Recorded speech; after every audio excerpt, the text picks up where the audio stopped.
చిక్కుడుకాయ tomato curry చేసేద్దామా? ముందుగా కడాయి తీసుకుని దాంట్లో నీళ్లు వేసుకుని దానిలోకి ఉప్పు అలాగే పసుపు వేసి నీట్గా క్లీన్ చేసి పెట్టుకున్న చిక్కుడుకాయలు వేసి బాయిల్ రానివ్వాలి. ఇంకొక కడాయి తీసుకుని దాంట్లో సరిపడినంత ఆయిల్ వేసుకుని ఆవాలు, జీలకర్ర అలాగే కట్ చేసి పెట్టుకున్న ఉల్లిపాయలు, పచ్చిమిర్చి వేసి బాగా ఫ్రై చేసుకోవాలి. ఇలా ఫ్రై అవుతున్నప్పుడు సన్నగా చాప్ చేసుకున్న కరివేపాకును కూడా వేసుకుని కొద్దిగా పసుపు వేసి మగ్గించుకోవాలి. తర్వాత సన్నగా చాప్ చేసుకున్న టమాటోస్ని కూడా వేసుకుని బాగా మగ్గించుకోవాలి. టమాటోస్ మెత్తగా అయితే కర్రీ టేస్ట్ అనేది బాగుంటుంది. తర్వాత మనం పక్కన ఉడికించుకున్నాం కదండి, అది హాఫ్ బాయిల్ అయిన తర్వాత ఆ చిక్కుడుకాయలన్నీ తీసుకుని ఈ టమాటో కర్రీలో వేసి బాగా తిప్పుకోవాలి.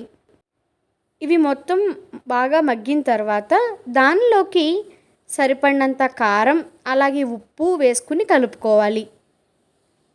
కారం మగ్గిన తర్వాత దీంట్లోకి సరిపడినంత నీళ్లు వేసుకుని మూత పెట్టి ఉడికించుకుని తర్వాత సన్నగా కట్ చేసుకున్న కొత్తిమీర వేసి కూరని దగ్గరికి రానిచ్చుకుంటే ఎంతో టేస్టీ అయిన చిక్కుడుకాయ టమాటో అయితే రెడీ అయిపోతుంది.